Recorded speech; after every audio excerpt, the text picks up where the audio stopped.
Sejam todos muito bem-vindos à terceira temporada do Cenário Diversidade. Eu sou Luciana Santos e o nosso tema hoje é saúde mental, um direito que nos é garantido por lei, mas que infelizmente não chega ainda a todos. Além disso, há a questão também de muitos tabus que dificultam aí os tratamentos, os diagnósticos. E para conversar com a gente sobre essa temática, eu tenho aqui ao meu lado a doutora Marli Paixão. A doutora Marli, ela é psicóloga, atuante nas áreas clínica, educacional e organizacional, especialista em relações familiares na abordagem sistêmica, supervisora de estágio em psicologia sistêmica e presidente e idealizadora da Associação Brasileira Acolhedor. Seja muito bem-vinda, doutora Marli. Obrigada, Luciana. Muito obrigada pelo convite. Espero que a gente possa colaborar aí com a questão da saúde mental. Que é muito importante, muito né, importante. doutora Marli? E eu já começo, inclusive, perguntando sobre isso. A gente tem um ditado, né, que fala ali, mente sã, corpo são, né? A gente precisa realmente ter esse olhar, né, integral quanto à saúde? Hoje eu diria que esse olhar ele deveria ser biopsicossócio-espiritual, né? Nós precisamos desse olhar múltiplo para todas as áreas da nossa vida, da vivência do dia a dia. Nós hoje somos donas de casa, trabalhadoras, trabalhadores, mas a correria, principalmente a questão da tecnologia, que a gente ainda vai falar um pouquinho disso, que eu acredito que é muito necessário, que é o novo braço aí de doenças, de psicopatologias, na verdade, né? A OMS hoje já vê a saúde mental com esse viés da tecnologia com mais um adoecimento, né? Mais uma psicopatologia. Quer dizer, a nova psicopatologia hoje é a questão da tecnologia, dos vícios, das compulsões. Então, muitas vezes a gente não para olhar para isso, né? Eu sempre digo que eu amo atuar com prevenção. E hoje a coisa mais difícil é você ver alguém chegar ao cenário, né, da psicologia, ao setting terapêutico, para prevenir. A gente vê muito essas questões remediativas, né? Então, eu diria que assim como a gente cuida dos dentes, como a gente cuida da saúde íntegra, né, biológica, a gente precisa ter esse olhar para a nossa saúde mental, para as nossas emoções, para os nossos conflitos, né, para as relações conjugais, enfim.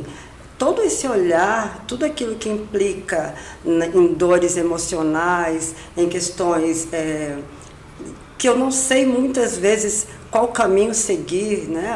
Às vezes a gente não sabe quais resoluções na vida a gente precisa tomar e a gente sai por aí pedindo conselhos de todo mundo, né? É uma questão nossa, nós precisamos saber o que é melhor para nós. E a psicologia tem esse olhar, né? De fazer com que você tenha esse olhar intrínseco, esse olhar, essa projeção daquilo que você é ou daquilo que você está sendo. Então, a gente diria que é extremamente necessário o olhar para a nossa saúde mental.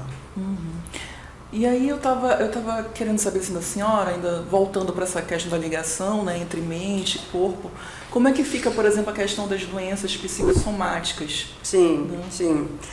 Hoje já não se sabe mais se você pensa muito na doença, no adoecimento, nos conflitos e por isso você adoece, ou se você adoece fisicamente e depois vem as doenças emocionais, né? Já existe aí vários estudos que comprovam que a nossa mente tem um poder extraordinário, né? Então, de tanto eu pensar em algumas situações, eu psicossomatizo. E a questão de psicossomatizar, ela está muito ligada nos pensamentos. Eu penso muito, eu acredito, a gente até tem um olhar para depressão e ansiedade, né? Um joguinho que a gente faz. Está pensando muito no passado, vai dar depressão. Está pensando muito no futuro, vai dar ansiedade. Então, esse pensar muito, esse pensar onde eu me prendo a isso, ele pode fazer com que eu adoeça o corpo. O corpo pode começar a pesar sobre tudo isso, né? Tem estudos aí que até câncer a gente pode adquirir de tanto estímulos essas estimulações químicas que nós temos serem venenosas, né? Serem ruins.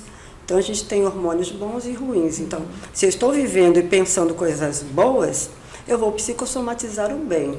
Mas o contrário é o que mais a gente vê, é o que mais acontece. Então, a gente meio que faz alguns treinamentos para que a gente aprenda a pensar o positivo, para que eu acredite no positivo. E aí ele acontece. Uhum. E a senhora citou agora a questão do câncer, né? E eu fiquei Sim. pensando, assim, no quão importante, né, esse acompanhamento psicológico para pessoas que estão com doenças Sim. crônicas, doenças terminais, mas também para aquelas pessoas que acompanham esse paciente, porque também é importante isso, né, doutora? Nós falamos que a gente sempre faz essa pergunta: quem cuida do cuidador? É uma pergunta que eu costumo fazer no primeiro dia daquelas pessoas que chegam dizendo: ai, do nada eu adoeci. Nunca é do nada. Nunca é do nada. Se a gente parar para pensar, a gente vai começar a verificar aí alguns fatores que vieram corroborando para que eu adoecesse. Só que a gente não dá conta. A gente só dá conta quando a coisa eclode, né? Então, essa questão de eu olhar para quem cuida, o cuidador ele é extremamente necessário, né? Dentro do avião, a gente sabe, né? Quando você entra no avião, a aeromoça fala: olha, se cair essa máscara aqui, se tiver com uma criança do lado, você vai colocar primeiro a máscara em quem? Em você, né? A gente pensa sempre que é na criança, é em você, porque você vai precisar estar cuidando dessa criança.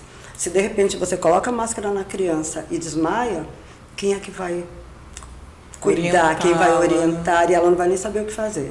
Então, a gente precisa estar bem para cuidar. E geralmente o cuidador ele não tem esse olhar, ele nem para pensar no quanto ele precisaria ser cuidado, no quanto ele precisaria de atenção, de acalanto, de um ombro realmente amigo, né? Então, é extremamente necessário que o cuidador, principalmente de doenças terminais, que ele esteja também em cuidados. Né? Arranjar esse tempinho aí para lazer, para cuidados, que é extremamente necessário, porque senão vai ser só mais um. Entendi. E a senhora começou falando também na questão das redes sociais, né, do uso da internet. Como é que isso está nos adoecendo? Porque são muitas horas, né? Muitas. E você tende também a sempre estar ali se comparando com as outras pessoas que você acompanha. Aí a gente tem assim um leque de possibilidades para as psicopatologias ligadas à tecnologia. A gente já começa com a compulsão, né? Eu não saber o quanto tempo eu posso ou eu devo estar ali diante de uma tela, seja do computador, do tablet, do celular, enfim. Você precisa se reorganizar mediante a tecnologia, até onde é trabalho, até onde é só diversão, só um lazer. Eu estou ali navegando por alguns lugares, mas é um tempo limitado. E dali eu levanto, eu vou caminhar, eu vou ler um livro, né? Tá cada vez mais difícil das pessoas manusear um livro, das pessoas fazerem caminhadas. Tudo hoje é muito remoto, né? Tudo eu faço da minha cadeira, o carro já fica quase na sala do trabalho, né? Quanto mais próximo, melhor. A gente não vai mais nem na padaria caminhando. Então, os adoecimentos, tanto os biológicos como psicológicos, eles vêm aumentando por questões da tecnologia e a gente não está dando conta. Né? Eu sou especialista em relações familiares, principalmente casais. Eu nunca pensei que eu fosse receber uma quantidade tão grande de casais que estão ali à beira da separação por conta da internet. Traições por conta da internet. E aí, às vezes, o homem vem com essa questão, algumas mulheres também, né? Mas é traição, só estava ali nas redes sociais. A partir do momento que atrapalha a sua vida social, vai atrapalhar seu relacionamento, a gente precisa parar para ter um olhar sobre isso, né? E tem pessoas que estão passando a noite aí no celular, estão dormindo pouco. O celular ele nem poderia estar dormindo ao nosso lado, por questões de químicas mesmo, né? Que atrapalham a questão do sono. Ele precisava estar no outro cômodo e a gente está com o celular ali debaixo do travesseiro na maioria das vezes. nem desligado ele deveria estar ali, né? Mas tudo isso vem colaborando para que a gente vá perdendo aí cada vez mais qualidade de vida e estamos cada vez mais dependentes de hospitais, de remédios, tudo, ou não tudo, né? Mas na maioria das vezes por conta dessa dedicação exacerbada que nós temos para as tecnologias, né? Seja TV, enfim. Nós hoje passamos muito mais tempo com a máquina do que com pessoas, do que olhando no olho de pessoas, dialogando com pessoas, relacionando de verdade, né? Então, existem muitos é uma falsa impressão que a gente tem de que está cada vez se relacionando com mais pessoas, porque tem essa possibilidade, né, de conhecer, de conversar com pessoas que estão em outros locais, mas no fundo falta, né? Essa uma coisa... fantasia, né? Ilusoriamente eu estou ali rodeada de pessoas, eu tenho pessoas do mundo inteiro ali na minha frente, eu posso estar relacionando, mas quando a gente sai para o mundo real, vem aquela solidão. Quem está comigo, né? Quem está ao meu lado? E aí eu vou de novo entrar na rede para que eu possa socializar, mas isso é muito perigoso, porque a gente está cada vez mais distante realmente das pessoas, né? A humanização está cada vez mais difícil. Hoje já se ensina a humanização. Hoje nós precisamos aprender sobre ser humano. Estranho, né? Eu preciso aprender hoje, eu preciso fazer cursos. Me chamam hoje para ministrar cursos sobre humanização na empresa. Humanização, meu Deus, né? A gente precisa reaprender de novo a ser humano. Então, cada vez mais é fácil você perceber aí doenças, compulsões, vícios, dificuldades de pessoas de lidarem assim com o mundo real. Muito interessante. E aí eu comecei citando a questão também dos tabus que envolvem a questão da saúde mental, né? A gente hoje tem aí uma quantidade enorme de informações, a gente vê perfis na internet que falam sobre saúde mental, isso é retratado em séries, em novelas, né? Mas a senhora acha que diminuiu esse tabu, as pessoas estão mais tranquilas ou para procurar, né, um profissional, ou o peso do estigma ainda é muito forte? Eu acho que o estigma ainda existe, não tão quanto antes, mas existe. Eu vejo hoje que eu digo que o profissional da psicologia ele é muito responsável por isso, né? O outro só sabe que aquilo existe a partir do momento que eu falo sobre. Então a gente tem falado muito sobre, a gente tem entrado em escolas, a gente tem feito palestras, né, gratuitas para que as pessoas entendam o que é a psicologia. E quando você chega a primeira vez em uma escola onde alunos nunca ouviram falar ou escutam, né, assim, de uma forma mais distante, a primeira pergunta que você faz para ele é: vocês conhecem a psicologia? Sabem para que serve? Aí a maioria: para pessoas loucas, para os doidos, não sei o quê, meu amigo fulano... E começa assim, né? E a gente precisa aí ressignificar essa fala, a gente precisa fazer com que as pessoas realmente entendam o que é a psicologia. A psicologia hoje é você sentar e se perceber, é você se prevenir de questões emocionais, é você saber adentrar muitas vezes no seu espaço, onde a gente passa o tempo todo fugindo, é enfrentar os nossos medos, né? Então hoje a gente vem falando mais sobre, eu acredito que tem diminuído bastante, mas a gente ainda tem uma caminhada bem longa ainda para que as pessoas entendam e se aproximem, né? Porque não adianta só eu compreender, mas não fazer uso. Quando eu preciso, eu fujo. Então é interessante que eu aprenda e também participe do processo, conheça o processo de uma forma mais objetiva, né? Subjetiva, na verdade, eu estando ali para entender o meu processo. Entendi.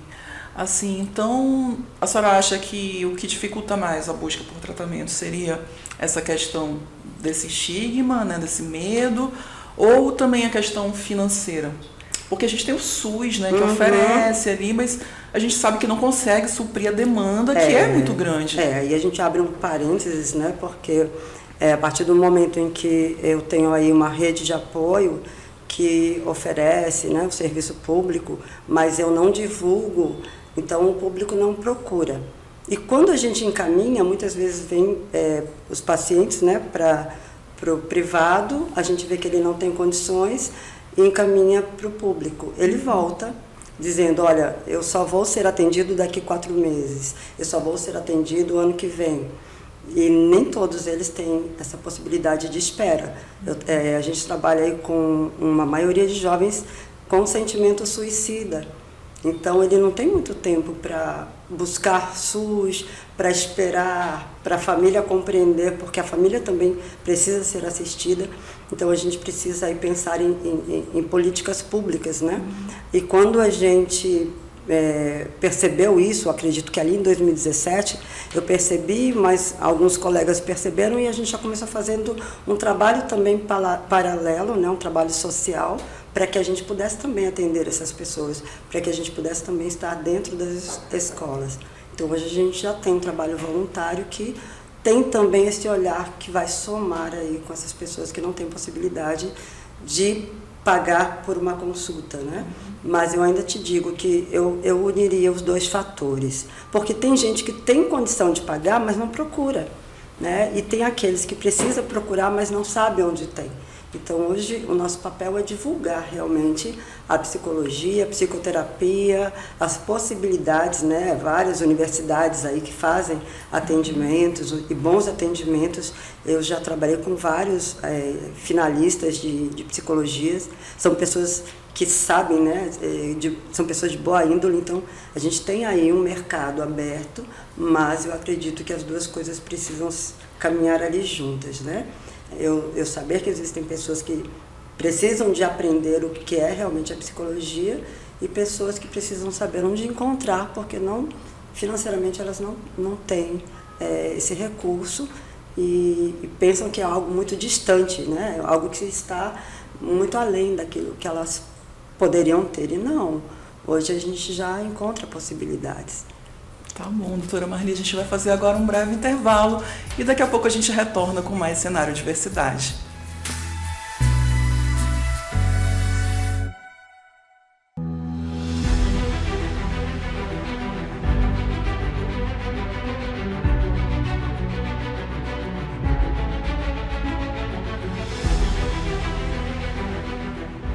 Com responsabilidade, jornalismo profissional pautado na técnica, a Rede Cenarium cumpre a missão de falar da Amazônia para o mundo. Com uma equipe de profissionais capacitados e comprometidos com a qualidade da informação, a revista Cenarium conquistou a certificação da ISO 9001, se tornando a primeira revista eletrônica de notícias com selo de qualidade. A revista física também possui o selo internacional normalizado para publicações seriadas, o ISSN. Com profissionais espalhados pela região norte, a Cenarium tem representantes em Roraima, Rondônia e Pará, com atuação jornalística e foco nos 9 estados da Amazônia. As premiações e reconhecimentos também já fazem parte dos 3 anos de existência de um dos veículos de comunicação que já está entre os principais canais jornalísticos da região. A Rede Cenarium está presente em todas as plataformas com o site Revista Cenarium, Agência Cenarium Amazônia e TV Cenarium Amazônia. Com uma grade de programação especial, os produtos entregam ao público conteúdos autorais embasados na técnica jornalística, abordando pautas sobre o bioma amazônico e os povos tradicionais da Amazônia para o mundo.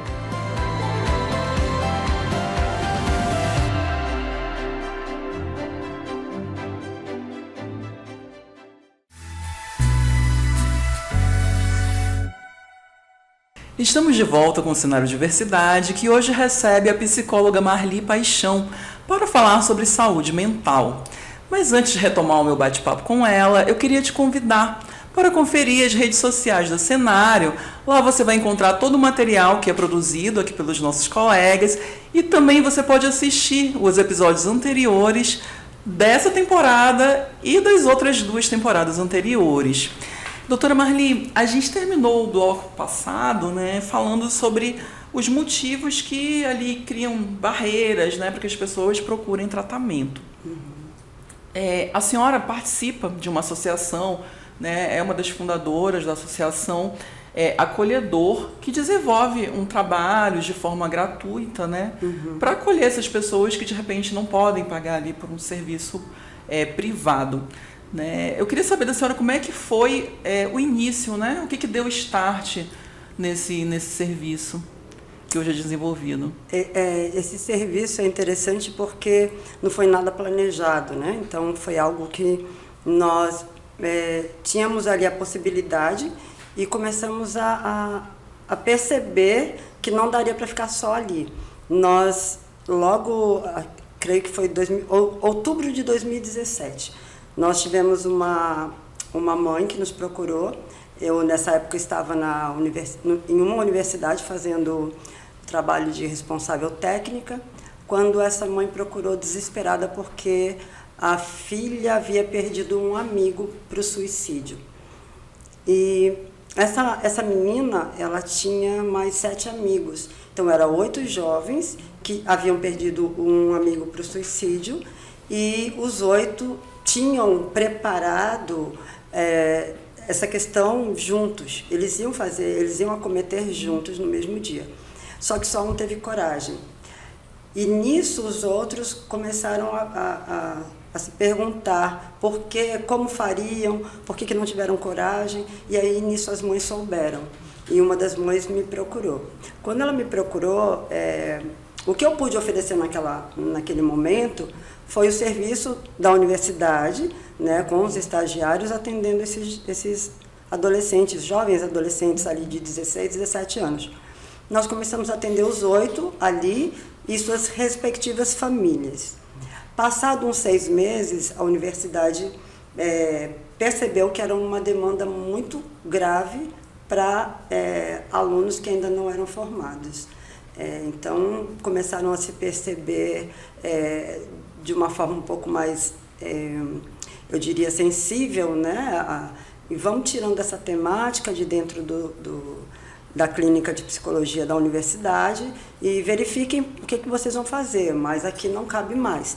E nisso nós já tínhamos ali mais de 18 jovens, porque um vai chamando o outro e vai vindo o outro, vem mais uma família, e nós tínhamos 2 grupos distintos, né? Nós ali fazíamos o acro-yoga, fazíamos relaxamento com esses jovens, então assim, era algo bem lúdico. Mas aí a gente perdeu o espaço, né? A gente continuou ali com os atendimentos, mas não tínhamos mais a questão dessa demanda. Essa demanda não poderia mais ser trabalhada ali naquele espaço. O que foi percebido? Não tem para onde ir, vamos para a garagem de casa. Peguei esses jovens, esses pais, levei para a garagem de casa, todo sábado a gente atendia ali. Só que o grupo foi crescendo e a gente não tinha mais o que fazer, não cabia mais ali. E a gente via que estava meio que misturando, né, as realidades. E aí a gente começou a pensar, o que a gente pode fazer? Nesse meio tempo, o Ministério Público nos chama, porque ficou sabendo que a gente trabalhava com a demanda, e pedindo ali um aconselhamento para uma necessidade que eles estavam vendo que crescia cada vez mais na cidade de Manaus. Então teve um encontro ali para se falar do suicídio e nós fomos convidadas. Ali a gente falou da nossa realidade, até porque a gente aprendeu a lidar com questões do sentimento suicida a partir desses jovens. A gente não conhecia essa demanda, a gente não conhecia o que era pós-venção e a gente começou a fazer pós-venção também. Que é exatamente o que, doutora? Pós-venção é trabalhar com famílias de pessoas que já se suicidaram. Né? Então, assim, existe a prevenção, que você trabalha antes de acontecer. A pós-venção, vista pelo âmbito do suicídio, você trabalha com famílias e amigos de pessoas que cometeram o suicídio. Então, nós começamos a sermos chamados para fazer pós-venção em escolas, ajudamos os amigos da ponte, né? Psicólogos também que trabalham ali na questão das pessoas que chegam à ponte. Então, nós começamos a treinar pessoas que trabalhavam com suicídio. E a gente não tinha aí esse olhar antes. A gente começou a se especializar mediante a nossa realidade. Era só uma realidade, nós trabalhávamos com a realidade. Nós ouvíamos muito esses jovens, ouvíamos muitos pais, as mães, o sofrimento desses jovens. E com isso, né, chegando ali 2018 para 2019, a gente viu a necessidade de termos um espaço, não cabia mais ali. Foi quando uma psicóloga de uma área da SEDUC, porque eles são divididos em distritos, né, dentro da SEDUC, um psicólogo para cada coordenadoria. Então, são 6 ou 7 coordenadorias, se eu não me engano, para 36 escolas, 40 escolas. Então, cada psicóloga para 40 escolas. Ela, não dando conta, veio pedir o apoio da universidade. Então, eu peguei os estagiários da universidade e comecei a apoiar a questão dessas escolas que a SEDUC solicitava. E nisso, a SEDUC viu que era tão importante e a demanda começou a crescer tanto nas escolas que nos colocaram dentro de uma escola da SEDUC como voluntários, todos os sábados, e ali virou a nossa sede. Então, nós tínhamos ali uma escola, toda a escola disponibilizada para nós. Então, nós entrávamos ali com alguns estagiários, alguns psicólogos, atendendo também a demanda da SEDUC, que era muita. Então, nós tínhamos a nossa demanda, que nós já tínhamos, e a demanda da SEDUC. Ficamos ali até 2019, assim, ficamos mais de 1 ano e meio trabalhando dentro dessa escola. Foi quando começou a questão de pandemia, e sai das escolas, né? Começa a fazer tudo começa um outro caos, né? Porque ninguém sabia fazer. Eu sei que já existiam psicólogos que trabalhavam aí dessa questão virtual, faziam vários atendimentos, mas eu tinha pouquíssimos atendimentos nessa questão virtual, e vi ali, naquele momento, que eu precisava aprender muito mais, porque eu tinha que trabalhar com questões do sentimento suicida de modo virtual. E como é que eu vou fazer isso? Então, a gente começou a reunir todos os psicólogos e estagiários de uma forma virtual, conversar com eles, fazer treinamentos e começar esse atendimento virtual. Então, nós fazíamos lives, músicas, noites de serestas, né, com pessoas cantando e todo mundo ali na live, para a gente amenizar um pouquinho a questão desses meninos com sentimento suicida que estavam dentro de casa, presos, e precisavam lidar com suas próprias demandas sozinhos. E às vezes o conflito que era familiar estava ali, se né? Intensifica, né? Intensificando. Porque todo mundo dentro de casa. Então a gente viu aí uma questão meio que desesperadora, e a gente precisando organizar tudo isso. Então foi um segundo momento de parar e olhar o que a gente está fazendo, né? Como é que a gente pode melhorar isso. Então, aí, nesse meio, a gente começa a entender, nós fomos chamadas novamente para o Ministério Público, e ali nós fomos orientadas a pensar em algo mais objetivo, algo mais concreto. Vocês não vão crescer assim, vocês vão acabar se perdendo e não vai ter um trabalho bem feito, né? Vocês não estão dando conta. E tinha dia que a gente não tinha realmente de onde tirar dinheiro para pagar o ônibus dos estagiários ou até mesmo a nossa condução. Então, tinha dia que era pesado, até porque nós também, no final de cada encontro, nós tínhamos lanche para os meninos, então, às vezes, ficava um pouco pesado. E aí a gente começou a olhar, nós precisamos saber o que a gente vai fazer, a gente vai parar, a gente vai continuar, como vai fazer. E aí começaram a vir várias pessoas nos orientando e se decidiu pela questão de uma associação. Mas como vai fazer, como a gente vai abrir? Então, nesse processo, a gente estava ali conversando para para que surgisse a associação. Então, foi no meio desse caos todo que a gente viu a necessidade de termos um lugar, né? Um lugar hoje fixo a gente ainda não tem, né? Eu tenho até um lugar que eu disponibilizei, mas ele precisa ser adequado para acessibilidade, né? Não tem acessibilidade, então precisaria de algumas adequações, então a gente ainda não tem como fazer. Mas e hoje, como é que funciona o serviço? Ele é voltado apenas para essa questão do suicídio ou abrange também outros problemas? Não, no meio disso tudo a gente começou a ouvir outras pessoas, né? Nesse período da pandemia a gente começou a ouvir famílias, a gente começou a ouvir a questão da ansiedade, que cresceu muito, né? Nós tínhamos aí muitas pessoas com crise de ansiedade, crise de pânico dentro de casa, e a gente começou a abrir, não dava para tratar só sentimento suicida. E outra coisa que eu achei muito interessante, a questão do suicídio amenizou muito. As pessoas os nossos pacientes com sentimento suicida já falavam em medo de morrer de Covid. Então, se eu tenho sentimento suicida, por que eu vou ter medo de morrer de Covid?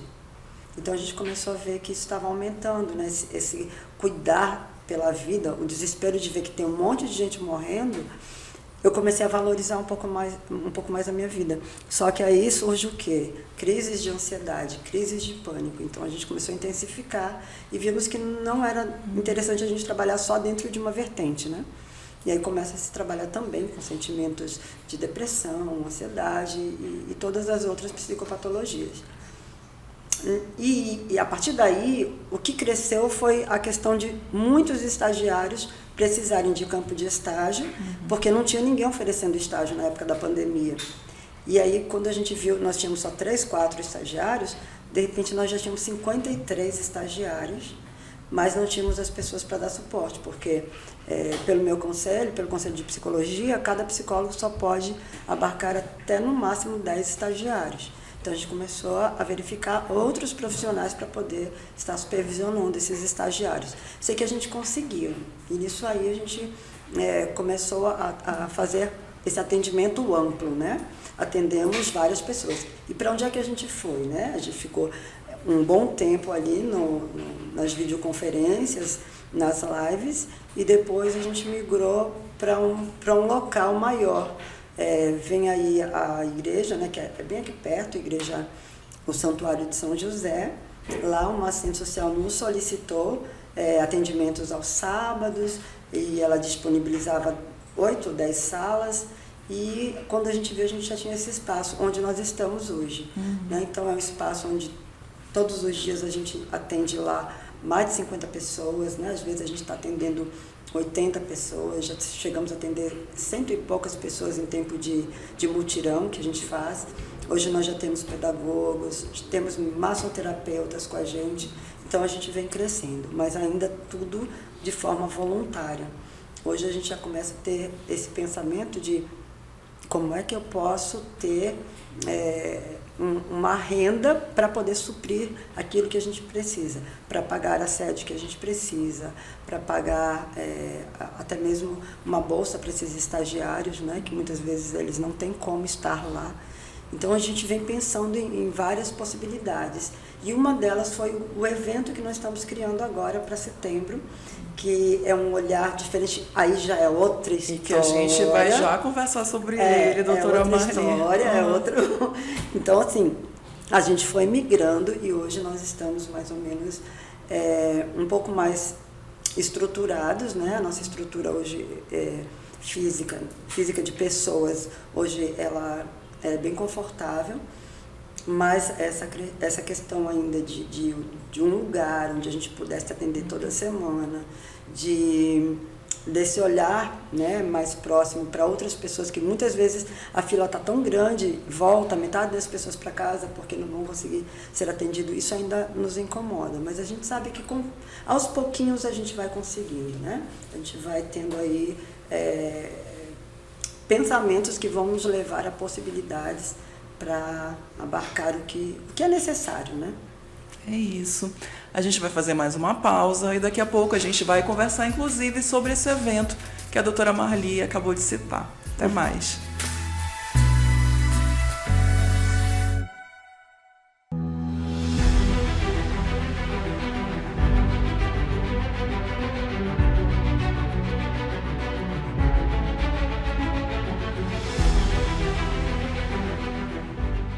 Responsabilidade, jornalismo profissional pautado na técnica, a Rede Cenário cumpre a missão de falar da Amazônia para o mundo.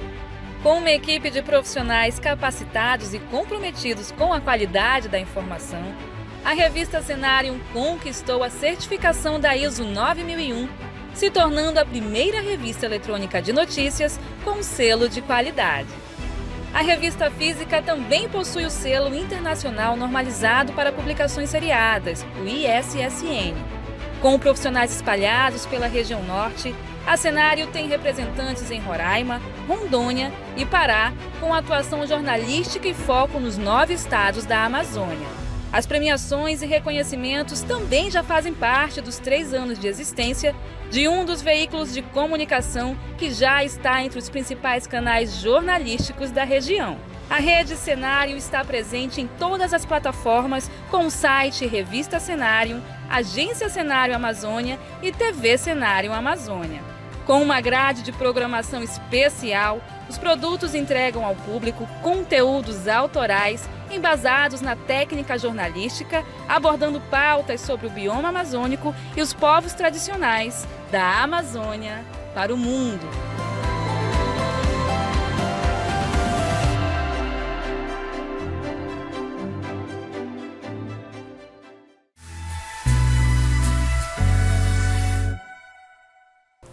Olá, estamos de volta com o último bloco do Cenário Diversidade, hoje com a psicóloga Marli Paixão. Eu queria que a senhora falasse um pouquinho, doutora Marli, sobre esse simpósio, né, que vai ser em setembro, não é isso? Isso. E que tem aí como tema a questão do suicídio entre um grupo vulnerável, que é a população indígena, né? Como é que surgiu aí essa temática para esse evento? Eu digo que nada é por acaso, né? Nada é do nada. E já trabalhando com a questão do suicídio, no meio de uma palestra alguém me pergunta: e como é que vocês olham o suicídio dos indígenas? Aí eu, oi? Como é que vocês olham, né? Como é que vocês acolhem? Falei, não é um público que a gente tenha olhado ultimamente, né? Nós não estamos trabalhando ainda. Eu trabalho esporadicamente com algumas pessoas da população indígena, mas não de uma forma mais ampla. Aí ele me trouxe lá um estudo, um artigo de não sei o quê, de que os indígenas morrem por suicídio 6 vezes mais do que os não indígenas. Aí eu, opa, como assim?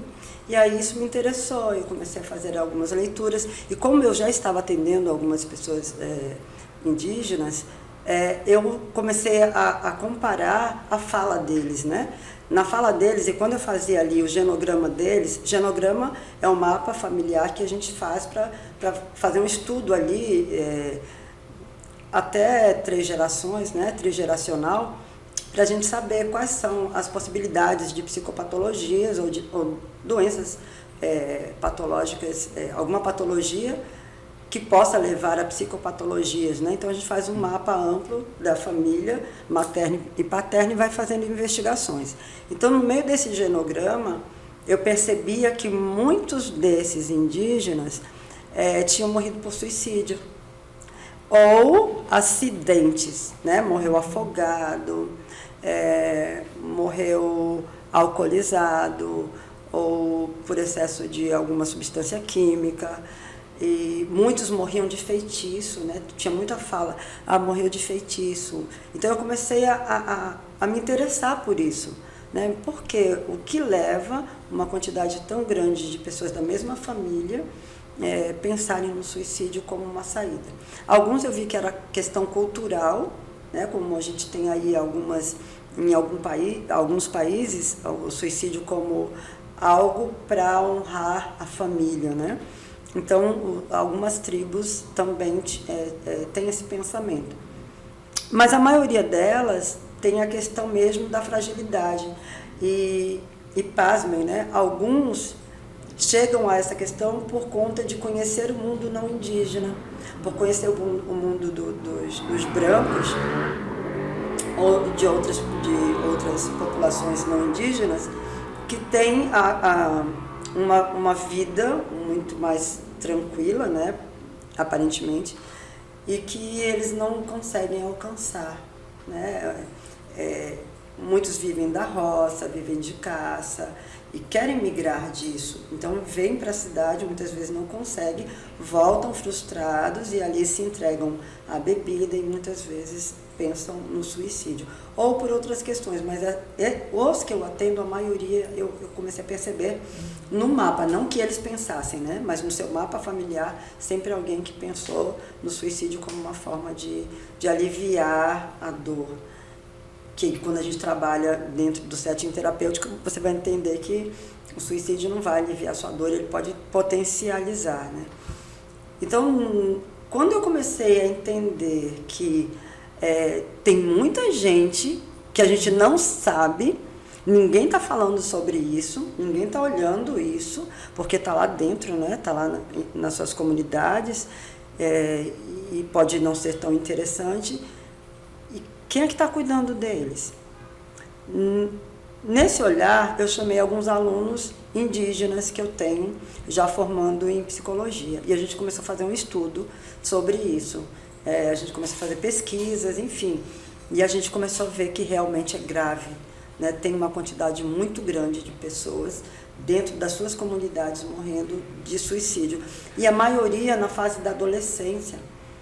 Semana passada, um desses indígenas que a gente vem conversando nos passou a informação que uma menina de 14 anos cometeu suicídio na tribo. E a gente ficou muito impactado com isso, porque a questão era um namoro que não tinha dado certo e ela teve essa opção. E aí a gente começa a pensar, quem é que vai chegar até eles? Porque se aqui na cidade, né, se na vida que nós temos hoje, dentro da cidade, a gente já vê a dificuldade de se falar do suicídio, né, quando chega setembro, a nossa associação é muito procurada. Muitas escolas, todo mundo quer que a gente vá falar sobre suicídio, mas o suicídio não acontece só em setembro. Mas nós temos aí o setembro para se falar de suicídio, ok. Só que a gente faz isso o ano inteiro. E aí, o que a gente quer fazer? Nesse setembro de 2023, nós queremos falar do suicídio da população indígena. Nisso começam a surgir parcerias. Poxa, Marli, eu queria somar com você. Por que a gente não faz uma coisa um pouco maior? Aí, alguns amigos que lidam com música, com arte, vamos colocar a arte no meio disso? Vamos falar disso com um pouco mais de leveza? Vamos também estudar a arte como uma possibilidade, uma saída para esse pensamento. Então a gente está estudando essas possibilidades. Então aí surgiu o nome, né? Simpósio, né?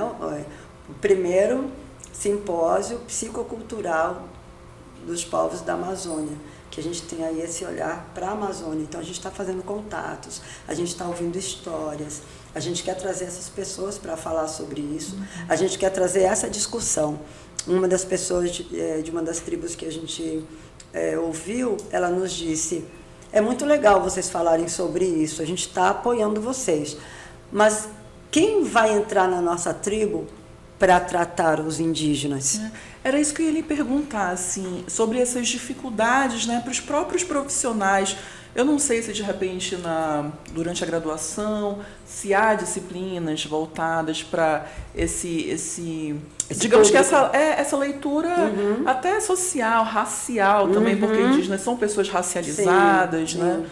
Então, como é esse desafio para o próprio profissional da psicologia? Sim, nós fomos nós buscamos, né, muitas pesquisas, a gente encontra pouquíssimas delas, e a gente vê, nas universidades a gente não ouviu falar sobre isso.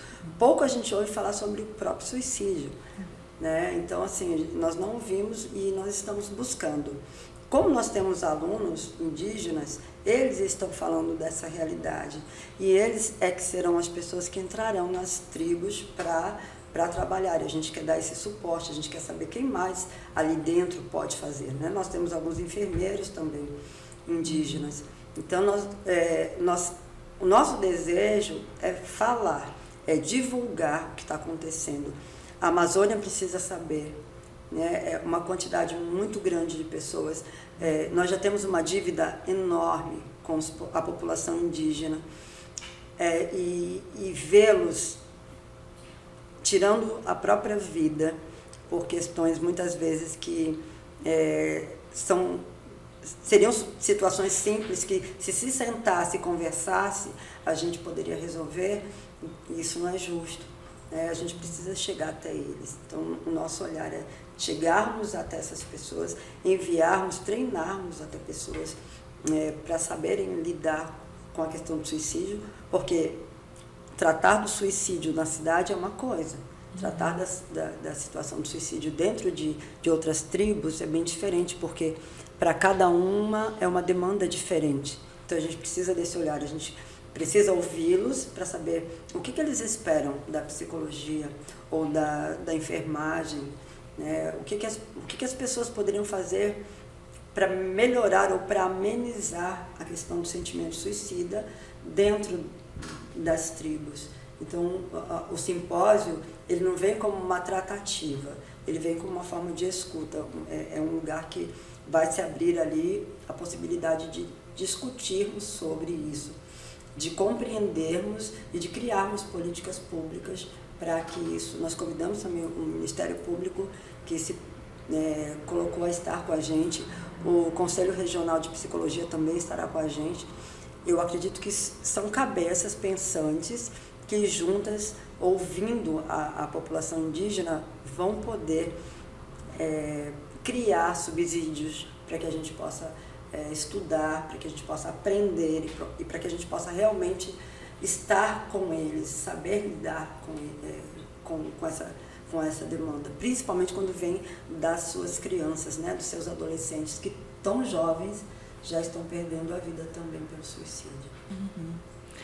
E assim, eu não pude deixar de fazer uma associação, né, com a questão também da população negra, né, que também tem um adoecimento ali, que é causado também por questões sociais, né, e aí no caso por perda de territórios também, aí na questão das populações quilombolas, né, que tem a ver também com os indígenas, que tem essa questão dos territórios. Sim. Como é que a senhora vê isso, assim, nessa sua experiência, né, convivendo com esses grupos? O simpósio também ele tem esse olhar, né? Nós vamos estar abrindo o simpósio para os povos tradicionais da Amazônia, não só para os povos originários, mas para os povos tradicionais. Nós já até estamos conversando com alguns quilombos para que estejam também, né, para as pessoas, os seringueiros, piaçaveiros, todos eles estarem também nesse discurso com a gente. A questão do indígena é mais pela quantidade exacerbada de um povo que vem tirando a vida dessa forma brutal. Mas a questão do negro é algo que a gente vem trabalhando há muito tempo já. Eu acredito que desde 2012 eu já venho migrando ali, né, um pouquinho, e um olhar muito parecido, né? A gente não tem aí... É interessante que o negro é o que menos morre por suicídio, né? O negro, ele é assassinado, ele passa por outras questões sociais, mas o suicídio, ele vem ali na camada social, ele é o que menos morre pelo suicídio. O negro tem muito essa questão de lutar, né, pela vida, mas tem muita questão, eles adoecem muito mais, nós nos acometemos muito mais de questões psicopatológicas por conta da exclusão. Então a gente vê que o preto está cada vez mais distante, ele mesmo muitas vezes se distancia, ele mesmo se isola e procura uma outra população e acaba não respeitando os seus. Então, a gente vê que a questão é muito mais complexa, porque enquanto o indígena ele se junta, ele se une, né, eles se tratam por parentes. Muito lindo isso, parentes. Então, todo tempo eles falam, olha, eu vou levar um parente, e eu achava antes, no início, que eram parentes mesmo, né, muito próximos, mas eles se tratam por parentes. Então, o preto ele tem muito que aprender dentro dessa visão, para que ele se fortaleça também e ganhe seu espaço. Hoje a gente vê que o espaço ele está chegando um pouquinho mais perto da gente, mas a gente tem que suar muito, literalmente, para chegar lá. Então eu acredito que nós ainda temos muitas pessoas que não procuram a psicologia hoje para compreender-se, mas a gente está buscando, a gente está divulgando, a gente está chegando perto de uma outra forma para que também tenha esse discurso. Então, o simpósio também vai tratar com quilombolas e outras, né, outros povos tradicionais. Outros povos tradicionais que muitas vezes ficam à margem. Excelente, doutora. Então, a gente agradece muito a sua participação aqui com a gente, né? Vamos realmente nos aquilombar, que eu acho que essa que é a mensagem que a senhora deixou, né, agora no final. E eu agradeço a você também que nos prestigiou e te convido já para a próxima semana. Até lá!